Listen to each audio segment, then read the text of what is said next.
Elizabeth Borsman. I mean, we have this committee, the Mayor's Advisory Committee on the Judiciary, right? We know mayors appoint judges to criminal court, family court. I mean, the mayor of New York, it's a powerful position. And every mayor since Mayor Koch has had this committee that recommends and evaluates judges for the criminal courts and the family courts, which we have vacancies on. And, the mayors always listen to the chief judge. They listen to other judges. They take their recommendations. And here we have the committee. It's got 18 members plus the chair, not a single Jew. Everybody I talked to, from Arthur Aidala to this lady, Elizabeth, they all love this guy, Leventhal. And the mayor's excuse this morning, we did play. In fact, let me play it now. I know Tacopina's waiting, but let's play the mayor's excuse why Leventhal was rejected. Again, the mayor never rejects these people, never does. But he found a way to reject this guy. Here was his excuse. Lewis, it's cut number 12. We decided not to move forward with his appointment because of the fact that he served on Ghislaine Maxwell's legal defense team. Wait a second. Even Ghislaine Maxwell in this country gets somebody to defend her, right? That's our judicial system, okay? Even the worst of the worst, right? That's why they have defense lawyers. It's not his. It's not up to him to decide what's okay, what's not. And we don't believe him anyway. Leventhal is Jewish. That's why he did not get in. Joe Tacopina's Italian. But I think he was bar mitzvahed. It's kind of odd. I don't know. Here he is, the great defense attorney, my friend of 48 years, Joseph Tacopina. Is there any doubt in your mind, Joseph, that the mayor jumped in, which he never does in these cases, ever, and vetoed the Leventhal pick because Leventhal is Jewish? Zero doubt, Sid, and I'm on fire at 8:50 in the morning. Yes. Usually I'm not on fire until about 9:30, but 8:50 because when the court starts, But this has gotten me. This one is disgusting. It's blatant. It's anti-Semitism, and more importantly, it's damn dangerous. Okay, John Leventhal. I know John, great guy. I mean, clearly someone we want on the bench. Okay, no question, but he's not being excluded because he represented an unpopular client. First of all, that's a dangerous line to cross. And that whoever suggested that, I heard that quote from City Hall. That is the most repulsively unintelligent thing I've ever heard when it comes to determining qualifications. What the great lawyers do in this country. We don't choose our clients based on whether they're popular or not popular. We defend the Constitution of the United States of America by showing that everyone, even the most reviled defendant, receives competent legal representation. That's what we're commanded to do, okay? The principle is the fundamental bedrock of our justice system, Sid. So punishing a lawyer for representing someone who was, when I first heard it, I thought the suggestion was he was like on the island with Epstein. But the fact, no, that's why really, that's exactly, Sid, I'm not even kidding you. That's what I thought. Yeah. Because there's no way I thought, okay, because he represented someone who's unpopular, therefore he's going to be disqualified. I mean, you moron. Oh, so by the way, is there any doubt if the person was named, I don't know, El Sharari, and he was a lawyer and he represented one of the 9/11 bombers or one of the terrorists who committed one of these atrocious acts? He's in. He's in. I mean, would they ever cite that, right? So it's really every person accused of a crime is entitled to a lawyer. That's not a loophole. That's one of the cornerstones of our justice system. The Sixth Amendment doesn't only apply to popular people, okay? So it's so outrageous. It gets me so crazy. I have to tell you, I've just not heard this before. And they said, like, that could be the reason, but you come up with a fake reason. Like, you say something like, I don't know, he wears pink shoes. Whatever it is, the number is right. The number is 0 for 19. So no matter what you're going to say, you look bad. It's 0 for 19. 140,000 Jewish lawyers, the most of any ethnic group. Well, not one. That's even another. I'm just talking about Leventhal's denial based on that. Their stated reason is one of the most outrageous things ridiculous. I've ever heard. So you mentioned 9/11, and earlier this week I had a gentleman on the show, and he was great. His name is. What was it? Giovanni Galante, okay? So his wife at the time, Stacy, was 29 years old. She went to work in the South Tower, and she was murdered, died in those buildings. So this brave gentleman decided, Giovanni, to start a petition. He doesn't want the mayor down at that site. Either do I. A man that's friends with Hassan Piker, or a man that's endorsing Chevalier, who said America deserved 9/11, a man that takes smiling selfies in the street with clerics that were co-conspirators in the bombing of the buildings in 1993, of course doesn't belong there. And the families don't want him there. Not every family says it because they're afraid of political repercussion, what he may do to them, but none of those families want him there. So this guy comes on the show, and he's got about 15,000 signatures at the time. Now it's up to 50 because he came on this show, to be honest. But I'm with him 100%. I don't think the mayor should be anywhere near that sacred soil. He's going to go. He's already said he's going to go. But if he really cared, which he doesn't, about these families and New Yorkers, he would not show up. You know that, right? But he doesn't care. So that's the end of that discussion. Of course he's going to be there with that stupid, plastered smile.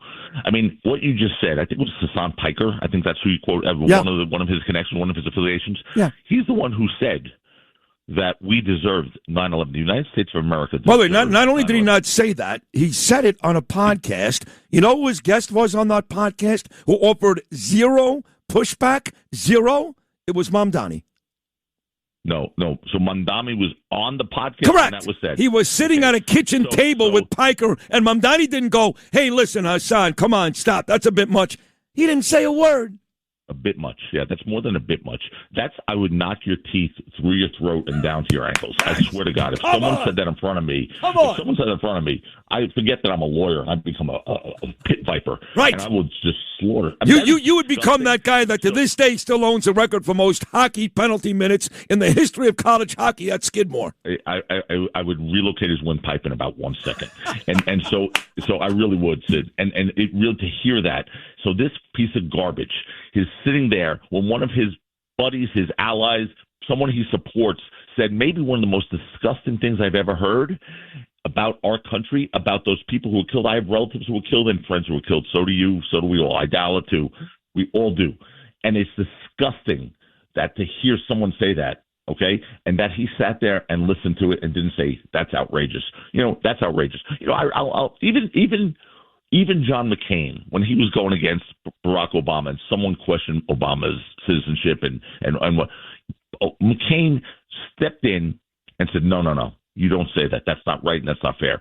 That's what you do when you have dignity, okay? What you don't do is sit there and let someone say something so despicable and not say a word and have the gall to show up at ground zero where your buddy just said we all deserve what happened. Yeah. I mean, he has no, and you know what? I know he's a mayor and he thinks he has to be there because of that. No. Well, if you are going to upset the families of the victims because of your prior political stances and your current political posturing, clearly, then don't do that. Don't go. Actually have the decency, not that he has the decency, but if he had even a modicum of decency in his body, you don't show up at 9/11 to inflict pain on these people. Just nailed it. You just nailed it. That's it. I mean, if you care about, and you claim you care about New Yorkers, don't go, because the overwhelming majority, whether they say it or not, hate you. Sorry, they hate you.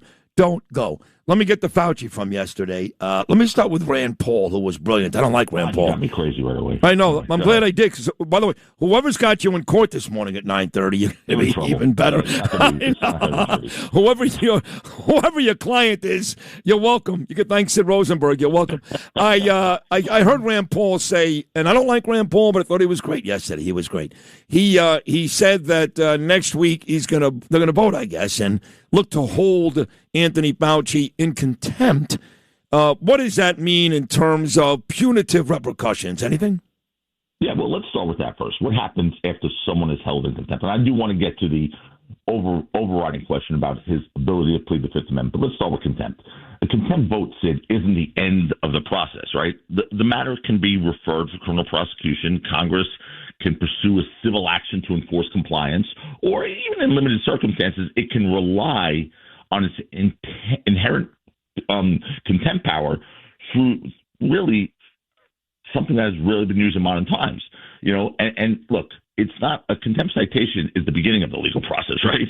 It's whether criminal charges are brought or penalties are imposed. It depends on a particular contempt mechanism being used and the actions of the appropriate authorities in the court. So really what happens is the judge decides at the end of the day if he has been in violation, if he's committed contempt, not the Not Rand Paul. Of course. Not Congress. Congress. Not Rand Paul, Right. It's a judge at the end of the day. And look, the guy's 85 years old, and he's a scumbag, and one of the worst people God ever created. But he is 85, and that may, I guess, be a part of the judge's decision. But you did bring up moments ago the big one, which is a lot of attorneys today, guys like John Tully, your friend, and others on Fox News. They are talking specifically about Joe Biden pardoned Mr. Fauci. So if he was pardoned by the president, he's not supposed to take the fifth, not once, let alone 111 times. What is the issue there? That they're wrong. They're just wrong when they say that, whoever's saying that. A lot of people believe that because Biden pardoned Fauci, he automatically loses the right to invoke the Fifth Amendment. And that's not quite how the law works. Okay, that's a federal pardon. Joe Biden gave him a federal pardon, period, end of story. That's all he has the ability to do. A federal pardon removes the risk of federal prosecution for the conduct it covers. But the Fifth Amendment could still apply. So if truthful answers could really expose someone to state criminal liability or to federal crimes outside the scope of the pardon. A lot of states, and we've heard a lot of scuttlebutt about this, are saying, I don't care if you've been pardoned. That pardon doesn't cover us, and we're going to prosecute you. We're going to investigate you. So whether they prosecute or investigate, even if there's and it's out there, we know that's out there, that states are actually considering the potential of investigating Fauci and maybe even prosecuting him.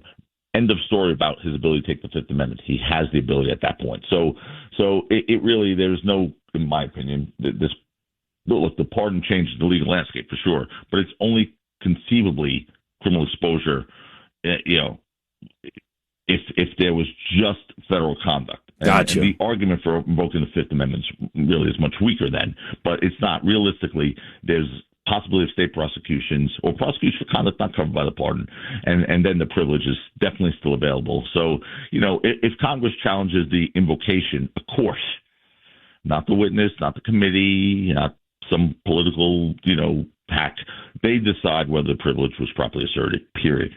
So on the way out, I think a lot of frustrations, Joseph, the amazing defense attorney, as you hear right now, Joseph Tacopina. I think a lot of people like me are frustrated over the years. Like Hillary Clinton broke the law. We saw Jim Comey, who's also he's corrupt and he should be in prison. But we saw him for 30 minutes tell us why she broke the law and then tell us, but I'm not going to do anything about it. He literally did that. He went on for 30 minutes about the emails and everything else. And then he said, we're just going to let it go. And there's so many other. Bill de Blasio's wife.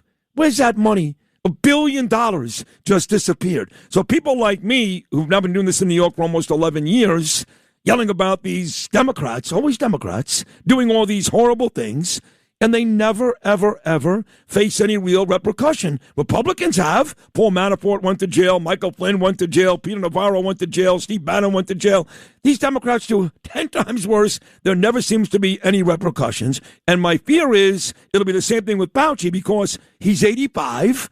And the truth is they don't have any real proof. His diary does say some things that don't look good, but any real proof to really hammer the guy. So this will be another case, Joseph, where in the end, there'll be no real repercussions outside of ruining his legacy, right?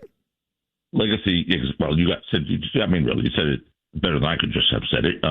That's exactly what's going to happen. His legacy will be ruined, but nothing else is happening to this guy. Be real.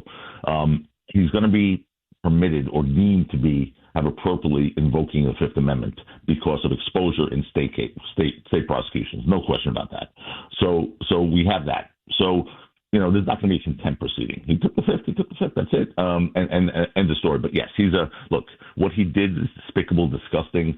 It was fraudulent in many ways. That he profited off it. The whole thing. I mean, but anyway, long story short is you just nailed it. It's about a legacy that's decimated. So, congratulations. You had your 15 minutes of fame. At times the country thought he was a hero. It turns out he was not. Right. So great. 85 years old. Enjoy, the last few years, whatever it's going to be. Yeah. And he's going to hell. He's going to hell. Wow. So you believe in heaven and hell? I do. Okay. All right. Where do you think I'm going? Oh, you're going to heaven, Sid. God, I love you. I'll put in a word. You got connections there, too. He's got connections with the judges, the army, God. He's got it all, Tacopina. Yeah, take me with you, please.